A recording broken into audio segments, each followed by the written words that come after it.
kon dialogue bi nga xam ni itam ñu koy togg digganteeg le président Bassirou Diomaye Diakhar Faye ak l'ex-président Macky Sall tey jii mu am ñoo xam ni itam laaj nañ que ni Macky lu mu nekk di def quand il sait que ni pas mal justement de sa compagnie wala comme sax ñi toppoon si ginnaawam jamono ji ñu ngi nekk di dugg li nga xam ne que moo di kaso exactement Arfan est-ce que jàpp na ni lu nu mel ki nga xam ne que moo di Macky am na si intérêt pour daal di war a mën a dialoguer ak ki nga xam ne que moo di le président Bassirou Diomaye Diakhar Faye comme Nico Alioune daal di prédire.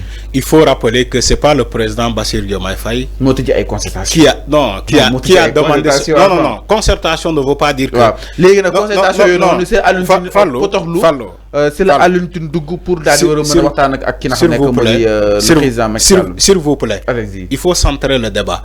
dama ne Bassirou Diomaye Faye yàgg na woote concertation njëkkewul tey.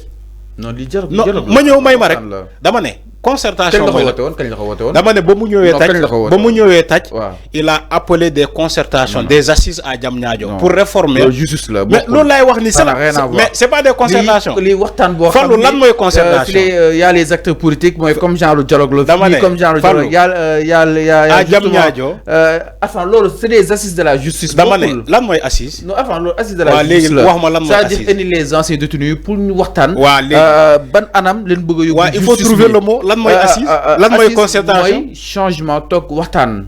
fan waat yenn assise US. alors Arfan tu comprends même pas avec le mot. lii nag benn affaire la Arfan non yaa comprendre parce que bu réeral Sénégalais yi. Fallo du gulet le président Bassirou woote dialogue avec la société civile avec aussi les partis politiques et les acteurs prenants Arfan. Fallo non bu réeral nit ñi quand nag Arfan. Fallo yow tu comprends pas les mots. Quand on appelle à des concertations. C'est pour régler un problème définitivement. C'est pour trouver des solutions. Moi, tu as une concertation. D'abord, des assises, même c'est des concertations. Assises. Si nous avons assises nationales, où tous les couches confondus, nous avons beaucoup d'assises, réflexion, c'est une concertation. Il ne faut pas jouer les mots. Je vais te dire ce que... Alors, moi, peut-être qu'il y a des problèmes avec le mot. Vu que nous organiser le débat. Je repose la question. Non, question bi comprendre ko. Jarul ngay reposer. Dama ne. Il faut nga xam ni Fallou. Je sais que t'appelles ce donne. Man ngay am fii donc man kenn di ma waaw may ma ñëw allez-y demal fi nga nekkoon waaw man xama man yàlla dafa def ci débat ci plateau kenn du ma détourné man li ma bëgg a wax dama koy wax mais tey juum nga non juumuma dialogue bi c'est la première fois ba sax le président Bassirou souligné na ko en conseil des ministres enfin tey juum nga demal rek dama ne dialogue mooy concertation dëgg la bu ñu wootee ay concertation c'est pour que ay nit ñi joxe seen réflexion. allez-y lan nga xalaat ci lii.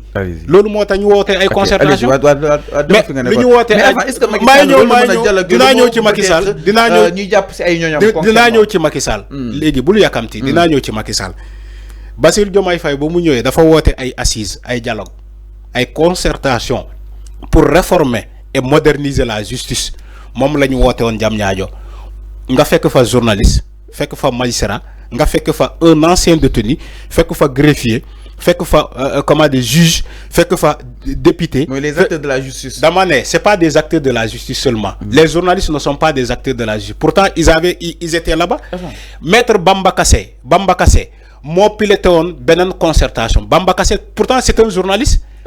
ma ñëw dama lay wax lan mooy assise ak lan mooy concertation pour nga xam loolu Fallou li may wax nii li ma téye ci lu ma téye ci sama dama ne bokk la ak concertation avant Fallou nous avons que 10 minutes sur ce point déjà on a écoulé les 5 minutes waaw wuy ma il faut man dama lay jàppale pour nga bañ a def ces erreurs là dëgg la alors donc su ma ñëwee ci Macky Sall waaw demal waaw Alioune Tine bi bëgg concertation boobu. Concertation parfois ngeen changer mooy ngeen ne dialogue alors Alioune Tine bu bëgg dialogue boobu d'accord concertation waxtaan la dialogue waxtaan la assise waxtaan la Fallou tu n'as rien compris alors donc Alioune Tine bi bëgg dialogue boobu nee naa ko mu organiser ko bu fekkee mën na ko organiser na ko Alioune Tine organiser moo tax ma ne la Bassirou Diomaye Faye laajtewul wala laajul concert ki dialogue ak Macky Sall musu ko sa initier Alioune Tine moo nekk di joxe xalaatam pourtant le président Bassirou Diomaye Faye musul ne ni que daa bëgg dialogue ak Macky Sall ci le rapport de la cour des comptes. Alioune Tine moo joxe idée boobu Alioune Tine moo joxe idée boobu moo tax ma ne na Alioune Tine organiser dialogue boobu bu fekkee Macky Sall bëgg na ñëw mu jël avion ñëw dialogue ba pare dallu. Tu me dis que est-ce que Macky Sall mën na comment dirais-je Macky Sall mën na dialogue au moment où ñu ngi jàpp ay nitam mais ça n'a rien à voir avec ça dialogue bu ñu wootee mooy Macky Sall ñëw seetal les chiffres que ñoom li ñuy naan ni que y a maquillage dañoo modifier les chiffres Pape Malick Ndour l'a dit nee na lu ñu bind ci rapport bi du dëgg. waa APR ñoo ko wax waa Benno Bokk Yaakaar ñoom ñoo ne lu ñu bind ci rapport de la Cour des comptes ci les finances publiques nee na du dëgg ñoom ñoo yoree les vrais chiffres ba ñu publier ba mu yor seen livre boobu seen livre de concertation de contestation moom la ñu ne Macky Sall nañoo dialoguer indi ñu les vrais chiffres loolu la Alioune Tine woote Alioune Tine nee na bu ñu jàpp ces gens-là nañu xaar Macky Sall ñëw à travers un dialogue donc na Macky Sall ñëw leeral léegi toutefois Macky Sall bu ñëwee leeral on va maintenant dinañu bàyyi ñooñu comme Macky Sall andi na les vrais chiffres maintenant la suite mooy ñu bàyyi ñu jàpp noonu ci le maquillage des chiffres moo tax caaxaan baaxul bàyyi leen caaxaan moo yàq Sénégal nit ñi dañuy caaxaan. nit ñi dañuy maslaa duñu wax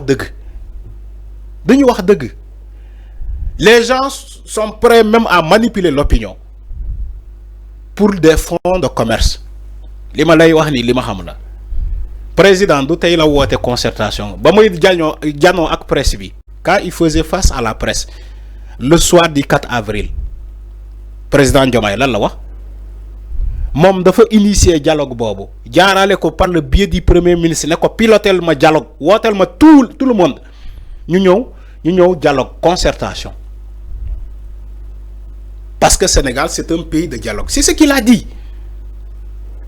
Maintenant pourquoi vous voulez dire que aussi ouais ce dialogue pour la première fois c'est pas pour la première fois lu ñu def à Diamniadio ba réformer la justice moderniser la justice loolu lan la loolu ay concertation la loolu dialogue la ay nit ñoo andi seen idée ñu dialoguer débattre au final ils ont soumis un rapport au président de la République te dialogue bu mu wootee ni bu paree tamit dañuy def rapport soumettre ko le président toujours c'est un dialogue c'est toujours des concertations même assises yi ngay wax ni assise nationale boo ko defee ba pare mais da ngay soumettre un rapport final. Mais il faut que nous waxee pour comprendre comment ça se passe. Donc, le cas de Macky Sall, est-ce que Macky Sall est prêt pour ce dialogue-là? C'est Alioune Tine l'initiateur. Alioune Tine moom mooy l'initiateur de ce dialogue-là.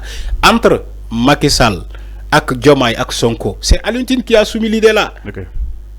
Maintenant, il y va même de son sort, moom Alioune Tine, d'organiser ce dialogue-là. Bu fekkee mën na contacter Macky Sall nangu pour ñëw. Les Sénégalais sont d'accord. Tout le monde est d'accord pour ce dialogue-là. Je crois que même le président de la République, Bassirou Diomaye Faye, war na mën a nangu dialogue boobu. Toutefois, si les deux parties sont d'accord pour ce dialogue-là, Macky Sall bu d'accord pour ñibbisi ñoo dialogue mais Diomaye lan lay def day d'accord ci dialogue bi Ousmane Sonko day d'accord ci dialogue bi. Maintenant ñun Sénégalais li ñuy bañ mooy nga initier dialogue ba pare nga daw deuxième. Alioune Tine nga wax ko ni pour la forme léegi dans le fond nga abstenir nga ne dam ko wax ni pour out buzz ba mu joxee idée bi booba léegi sénégalais yaa ngi sénégalais yaa ngi spéculer ba xam dina ñëw ba xam dina ñëw ba léegi les avis sont divers est-ce que Macky dina ñëw est-ce que Macky jar na mu ñëw ñii ñee na est-ce que Macky Sall dina si gis boppam ci dialogue boobu. Étant donné que ñu ngi jàpp ay jege ñaaleem. man maa ngi naan toutefois Macky Sall bu amee bonne foi. war naa mën a ñëw dialogue tu sais pourquoi. waxtaan la rek. Voilà merci parce que moom mooy ndey bi ligi moom moo la ñu faloon président pendant 12 ans même ñoom Pape Malick Ndour ñi wax nii yëpp kenn musuñu gérer dara Pape Malick Ndour musul gérer dara même bu fekkee nee ne moom économiste la musuñu ko jox poste de responsabilité boo xamante ne wàllum finance la day xëy di wax rek képp ku ñu war a rendre compte nga ñëw ci dialogue boobu nga wax sa gis-gis nga wax par rapport li nga gérer woon ça va commencer d'abord par Macky Sall parce que moom moo nekkoon président et aussi bu jógee ci Macky Sall mu dem ci ses ministres des finances Abdoulaye Daouda Diallo comment dirais-je Amadou Ba keneen ak keneen ñoom ñu ñëw aussi wax sénégalais lan la ñuy yore woon wàllum koppar bi. alors c'est clair Alpha mi ngi noonu par rapport ak li nga xam ne que moo di justement boobu day dialogue diggante que le président Macky Sall ak ki nga xam ne que moo di justement son remplacement di ki nga xam ne que moo di le président Bassirou Diomaye Diakhar Faye donc sénégalais nag ñii daal di xaaral ni ana yëfi fan la daal di war a mën a tàbbi en tout cas nag mu nekk loo xam ni itam moom Alioune Tine jël na ko ak kër jëm si wàllu wu nu mel alors ñu daal ñu itam si